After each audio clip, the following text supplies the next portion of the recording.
What's up, 오티입니다. 오늘은 데이 8으로 올라갈 것 같고 아마 오늘 밤에는 편집을 해서 올리진 않을 것 같아요. 내일 올라갈 것 같습니다. 오늘은 아침에는 리스닝 데모 수업을 2개 듣고 연극 수업을 하나 들었고 그 다음 오후에는 라이팅과 관련된 수업을 들었습니다.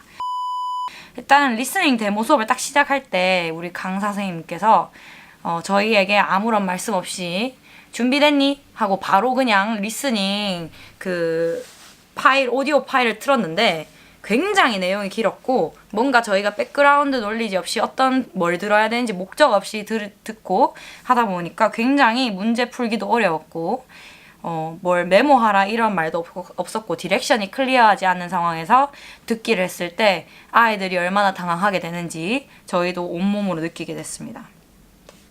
그리고 나서 두 번째 데모 레슨은 먼저 막 고양이들 사진을 보여주고 약간 백그라운드 놀리지 읽기랑 거의 똑같은 것 같아요. 하는 방식은 스키마타를 이렇게 액티베이트 시키는 활동을 하고 난 다음에 고양이를 키우고 싶은지 어떤 성격인 것 같은지 유명한 고양이를 아는 게 있는지 등등을 먼저 조별로 짝과 얘기를 해보라고 한 다음에 그 다음 더 큰 종류의 캣, 호랑이나 사자, 팬서, 한국 퓨마? 뭐지 걔들이? 표범이랑 레오파드 뭐 이런 애들 사진을 보여주면서 얘들을 펫으로 기를 수 있을 것인가 뭐 이러한 것에 대한 얘기를 나눠보겠습니다. 결국 이게 리드인이 되는 거였겠죠. 그리고 난 다음에는 듣게 될 내용의 사진을 보고 난 다음에 추측하라고 하셨어요. 먼저 프레딕션을 해보고 난 다음에 듣기 활동을 듣기 오디오 파일 들을 때는 gist listening, 먼저 핵심이 뭔지 체크를 한 다음에 세부 내용을 듣는 이런 순서로 이루어졌고 오늘 뭔가 좀 또 의미 깊게 느껴졌던 부분이 뭐냐면 선생님들께서 쓰신 단어 중에 refutation이라는 단어가 있었나 봐요. 근데 이게 사실은 일상적인 생활에서 많이 쓰진 않고 아카데믹한 상황에서 쓴다. 이런 걸 확인을 시켜주실 때 corpus, 코카라는 콜퍼스가 있거든요. 콜퍼스 그게 말뭉치 한국말로 번역하면 그렇게 되는데 실제로 미국이나 영어를 쓰는 국가에서 말을 할 때나 글 써져 있는 글이나 이런 거에서 빈도수를 체크하는 그걸 corpus라고 하는데요. 빈도수가 다 나오고 콜로케이션 같은 것도 확인할 수 있고요. 어떤 단어와 같이 뭉쳐서 잘 나오게 되는지 이런 거를 refutation과 refute 이거를 비교해 주면서 코카를 썼는데 corpus를 이용한 영어 수업도 한번 계획해 보면 좋겠다는 생각을 한 번 더 가지게 되었습니다. 콜퍼스 궁금한 단어들이 있을 때 이게 과연 아카데믹한 건지 아니면 일상생활에서도 자주 쓰이는 건지 어떤 맥락에서 쓰이는지를 살펴볼 때는 콜퍼스가 오히려 영영사전이나 단어사전보다 더 도움이 될 때도 있습니다. 참고해 보시면 좋을 것 같고요. 두 번째 시간에는 로미오와 줄리엣을 셰익스피어 있죠. 로미오의 줄리엣을 저희가 선생님들 직접 연기를 해보는 시간을 가졌는데 그냥 바로 연기해라 이렇게 하는 게 아니라 점점 배경 지식을 활성화시키면서 연기 연습을 하게 됐는데 처음에는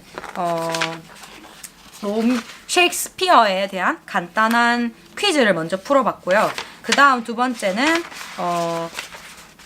그림을 추측했죠. 셰익스피어의 로미오와 줄리엣 이야기의 줄거리를 그림과 함께 매칭 이렇게 시켜보면서 문제를 풀었고 그 다음에는 거기에 듣기 활동에 나오게 될 단어를 먼저 매치를 한번 시켜봤고 그림과 그 다음 직접 그 비디오 클립을 보면서 요 사이트에 비디오가 많은 것 같더라고요. Learn English Kids라는 브리티시 카운슬 영국 문화원의 사이트가 있는데 거기에 요 영상이 있었어요. 셰익스피어 영상을 보면서 주인공 이름 매칭시키기. 그 다음은 내용을 떠올리면서 줄거리 이야기대로 적기. 그 다음에는 True False Question. 그러니까 gist부터 디테일까지 쭉 한번 살펴본 다음에 이제 역할극을 하게 됐는데요. 역할극을 할 때도 뭐 대사를 주는 게 아니라 역할만 조별로 장면을 나눠주고 조별로 그 장면에 등장한 줄거리 서머리를 간단하게 주고 그리고 거기에 등장할 인물들 얼굴 그림, 그러니까 이렇게 들고 연기를 할 수 있도록 코스튬을 입지 않아도 그 사람인 걸 티가 나게 그 얼굴 그림과 이 사람들이 칠 대사 몇 개 진짜 간단하게, 그리고 그 나레이션 해설자가 말할 그것들을 줘서 선생님들한테 애드립을 쳐도 되고 더 추가로 연기를 더 넣어도 되고 스토리를 더 추가해도 된다, 이런 식으로 말씀해 주신 다음에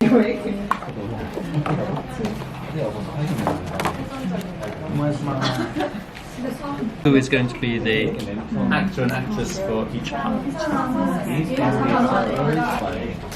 오면 안 돼. 왜냐하면 이게 있어요.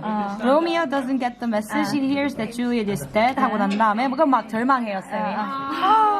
그러면서 그러면 이거 사러 가야 돼. 저기에 진짜 독을 사러 가서 Romeo is so upset.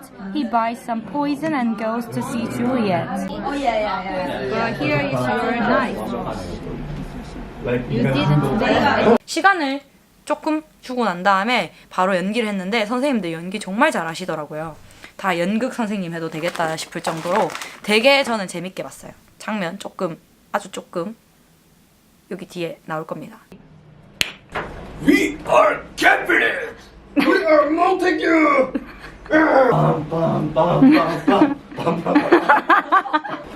우 해줘야지.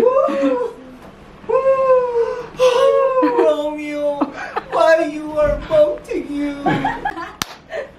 Okay, Romeo doesn't get the message. He hears that Juliet is dead. Let's not fight. yes. 아주 조금. 네.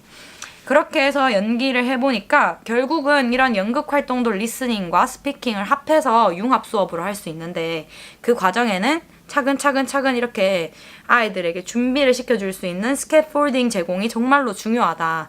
그런 게 제공이 되니까 저희도 그냥 자유롭게 표현을 할 수 있었고 재미있게 참여를 했던 것 같습니다. 모듈 2에는 Understanding Writing이라고 해서 영어 쓰기와 관련된 활동들을 했는데 사실 오늘 기억나는 거는 Think, Pair, Share, TPS라고 해서 먼저 개인적으로 생각을 하고 페어로 나누기를 한 다음에 전체 수업 전체로 학생들과 쉐어하게 되는 그러한 활동들을 많이 했고 어떻게 우리가 평소에 쓰는 라이팅들과 수업에서 가르치는 라이팅들이 차이가 나는가 요걸 비교를 했어요. In real life와 classroom English writing의 차이점이 뭔가. 우리 현실 세계에서는 카카오톡, 인스타그램이나 SNS 피드 뭐 아니면은 다이어리, 저널 뭐 이런 것도 많이 쓰게 되죠. 근데 수업 시간에 아이들한테 쓰게 하는 거는 정말 좀 현실과 거리가 있는 개인적인 생각이 많이 들어가지 않는 뭐 fill in the blanks, dictation, 뭐 그것도 라이팅을 할 수는 없지만 그런 걸 많이 시킨다는 거죠. 그러면 이런 걸 어떻게 바꾸면 될까에 대해서 이야기를 나눠봤고 어떻게 그 두 개가 차이점이 큰가를 봤을 때 선생님이 말씀하신 게 genuine reader, 실제적인 독자가 있는가, 그리고 purpose, 목표가 있는가 이 두 가지 점에서 수업 시간에 쓰는 라이팅과 일상생활 쓰는 라이팅이 차이점이 있다 이런 얘기를 나눴습니다. 그리고 나서는 이제 저희가 직접 드래프트 해보고 고치는 그런 글 쓰는 과정을 겪었는데 사실 저는 이 글 쓴 토픽에 대해서 큰 흥미가 없었어요. 그래서 막 어제처럼 엄청 막 집중을 해서 열심히 참여는 안 했던 것 같아요. 뭔가 제가 또 느꼈어요. 이게 역시 학생에게는 왜 이걸 해야 하는지 그리고 이게 얼마나 재밌고 나에게 도움이 되는 활동인지에 대한 모티베이션이 꼭 있어야 이게 진행이 잘 되고 아이들의 참여도를 높일 수 있구나 하는 걸 또 깨달았습니다. 저의 스스로의 행동을 반성하면서. 그래서 저희가 직접 글 써봤고 먼저 그냥 그 스테이지들을 간단하게 말하면 타겟 리더와 오디언스를 설정하고 왜 글을 쓰는지 purpose를 설정하고 brainstorming the content, 컨텐츠에 어떤 내용이 들어올지 브레인스토밍을 같이 하고 페어로 나눠보고 그리고 그 글쓰기 재료를 컨텐츠를 모으게 되고 계획을 짜고 first draft를 작성하고 피드백을 받아서 에디팅을 하고 그리고 그런 에디팅을 바탕으로 리바이징을 할 건지 선택을 해서 리바이징을 한 다음에 파이널 라이팅을 하는 이런 사이클로 돌아간다는 걸 저희가 직접 경험하고 맨 마지막에는 실제로 우리가 뭔가 글쓰기를 한다면 프린팅을 하거나 이메일을 보낸다거나 하는 활동이 intended reader한테 보내는 이런 활동이 발생하게 되겠죠. 오늘 그리고 나서 제가 좀 더 흥미가 갔던 건 뭐였냐면 수업 시간에 할 수 있는 여러 가지 라이팅 액티비티가 종류 스펙트럼에서 나눠진다고 보았어요.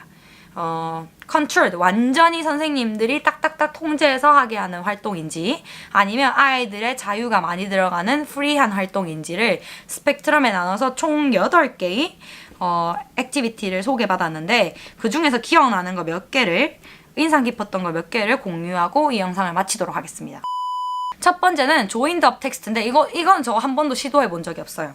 어떤 거냐면 선생님들이 본문 텍스트를 나눠주는데 어떻게 나눠주냐면 글에 띄어쓰기도 하나도 하지 않고 그리고 펑츄에이션 마크나 따옴표 이런 거 하나 없이 그냥 글을 이렇게 압축시켜서 다다다다닥 해서 아이들한테 나눠줍니다. 그리고 아이들한테 띄어쓰기 할 부분이나 펑츄에이션이 들어가야 할 부분들을 표시하게 하는 겁니다. 대문자로 바꿔야 되는 부분들 이런 걸 체크하게 하는 거는 완전히 컨트롤드한 라이팅 액티비티겠죠. 그 다음 두 번째 활동은 Picture Story라는 활동이었는데 선생님들께서 그림이 랜덤으로 이렇게 들어간 학습지를 나눠주고 그 그림에는 뭐 어떤 주인공이 등장하는지 어떤 장소가 나오는지 어떤 이벤트가 일어나는지에 대한 대충의 내용이 들어가 있어요. 그림들 안에. 그러면 학생들이 이 그림의 순서를 정하는 겁니다. 그리고 나서 새로운 스토리를 만들어내는데 이 스토리를 만들 때는 첫 번째 파트너도 있고 파트너와 자기가 만들어낸 스토리에 대해서 이야기를 하고 두 번째 파트너랑도 새로운 이야기를 또 만들어내고 세 번째 파트너랑도 또 새로운 이야기를 만들어내서 계속 창의적인 이야기를 그림이라는 컨텐츠는 제한돼 있지만 자기가 이 순서를 바꿔가면서 새로운 이야기를 만들어내는 거예요. 근데 이거는 제가 수업 시간에 하면 되게 재밌을 것 같다는 들었는 게 아이들마다 되게 창의적인 이야기가 나올 것 같고 아이들한테 뭐 오늘 우리의 활동 목표는 어린이들을 위한 창의적인 픽처북 라이팅인데 너네가 한번 이거를 만들고 우리가 북페어 북마켓을 해볼 거야 라고 하면은 특히 여자 반에서는 굉장히 정성 들여서 공들인 뭔가 큰 결과물이 나오지 않을까 하는 기대감이 드는 그런 활동인 것 같아요. 그리고 콜라보레이티브 스토리 같은 경우는 뭐 예를 들어 선생님이 첫 문장을 주어주면은 그 다음은 애들이 한 명이 적고 그 다음 조원이 적고 그 다음 조원이 적고 뭐 그런 릴레이 스토리와 같은 이런 활동도 있었고요. 그 다음은 Describe and Match라는 활동이 있었는데 이것도 되게 재밌을 것 같아요. 한 가지 주제에 대해서 잡지나 뭐 카탈로그 아니면 신문에서 사진들만 오려내는 겁니다. 예를 들어서 뭐 시골이라면 시골과 관련된 사진들을 애들이 다 잘라내는 거예요. 혹은 패션 뭐 다 잘라내고 아이돌 하면 아이돌과 관련된 사진을 다 해서 다 비슷비슷한 사진이지만 똑같은 사진들은 쓸 수 없어요. 아이들의 수만큼 그 사진들이 오려져 있어야 되죠. 그러면 각자 한 그림씩 받게 되고 그 그림에 대해서 자기들이 디스크립티브한 라이팅을 적습니다. 그 그림을 붙이진 않고요. 그리고 난 다음에 어떻게 하냐면 픽처들만 짜자작 붙이고 교실에 갤러리처럼 그리고 아이들의 라이팅을 거둔 다음에 그거를 다른 친구들한테 이렇게 주는 거예요. 그럼 그 다른 친구들이 그 라이팅을 읽어보고 픽처를 찾아 떠나는 겁니다. 그래서 이거는 게임 형식으로 해도 굉장히 재밌을 것 같고 만약에 아이들이 개별적으로 적어낼 능력이 없다 하면은 짝으로 하든 조별로 해서 스피드 게임으로 경쟁 형식으로 해도 굉장히 재밌을 것 같고 또 누가 더 디스크립트하게 적었나 이런 거를 체크해보는 것도 재밌을 것 같고 이거는 약간 형용사라든지 뭔가 묘사하는 단원을 가르쳐줬을 때 해보면 좋은 활동일 것 같아요. 문법과 연관시어도 되게 좋을 것 같고 그 다음 했던 기억나는 활동은 이것도 되게 창의적이라고 느꼈어요. 제목이 Opposite Postcards라는 활동인데 두 개의 그룹으로 나뉩니다. 아이들이. 그리고 선생님께서 포스트카드를 조별로 다르게 줘요. 그래서 그룹 A 포스트카드는 정말 기뻤던 할리데이, 휴일의 기억에 대해 적혀져 있어요. 글이. 그리고 B 카드는 정말 부정적인 할리데이, 익스피리언스에 대해서 적혀져 있습니다. 뭐 예를 들면은 A 카드에는 나는 정말 좋은 뮤지엄에 가서 정말 새로운 것들 많이 봤고 정말 재밌는 것들 많이 봤고 가격도 좋았고 뭐 날씨도 좋았고 뭐 기분이 너무 좋았다라는 내용이 적혀 있었으면 B 같은 경우에는 와 날씨도 정말 안 좋았고 할 것도 진짜 없었고 쇼핑 가는데 가격도 너무 비싸고 사는 것도 없었고 너무 지쳤다 이런 식의 내용이 적혀져 있어요. 그러면 이 받은 포스트 카드를 새로운 내용으로 애들이 바꿨어야 되는 겁니다. 어떻게 하냐면 부정적인 거는 긍정적인 내용으로, 긍정적인 내용은 부정적인 내용으로 이렇게 바꿔 써야 되는데 포스트 카드를 바꿔 쓰고 난 다음에 이 바꿔 쓴 포스트 카드를 다른 조로 또 보냅니다. 그럼 다른 조는 또 긍정적인 거는 부정적인 거로, 부정적인 건 긍정적인 거로 이렇게 바꿔 쓰는 활동인데 뭔가 틀은 정해져 있으면서도 아이들한테 긍정과 부정의 라이팅에 대해서 가르쳐 줄 때 되게 재밌을 것 같은 활동이었고 이건 굳이 포스트 카드가 아니더라도 그냥 일기 형식이거나 아니면 무비 리뷰라거나 북 리뷰 이런 걸 할 때도 괜찮을 것 같아요. 재밌는 방법인 것 같아서 뭔가 좀 컨트롤드 된 느낌은 있지만 또 아이들이 즐겁게 참여하지 않을까라는 생각이 들었습니다. 제가 기억나는 건 요렇게고 오늘 느낀 점은 약간 제 스스로 수업 시간에 말버릇에 대해서 좀 고민을 하게 되는 시간이었어요. 강사 선생님께서 obviously, actually 뭐 이런 말을 굉장히 많이 쓰셨는데 나도 학생들한테 얘기를 할 때 내가 나도 모르게 자꾸 반복하는 말버릇은 없는가 하는 요런 느낀 점이 있었던 하루였습니다. 오늘은 북촌동 한옥마을을 한 바퀴 걸어보고 왔는데 굉장히 즐거웠습니다. 함께 해주신 아잉클 구독자 선생님 감사합니다. 그러면 또 다음 주에 이제 금요일에 배웠던 내용과 함께 찾아오겠습니다. 주말 잘 보내십시오. See you!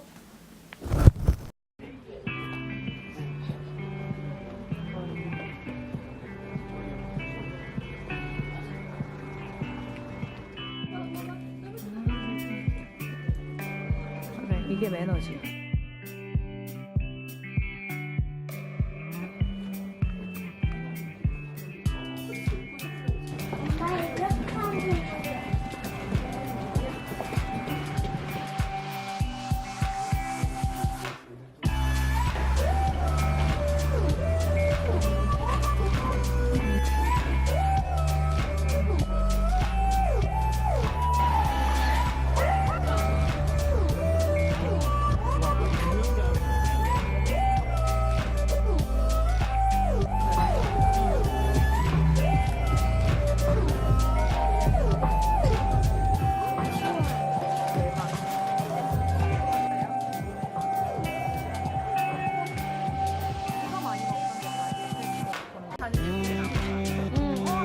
예쁘다.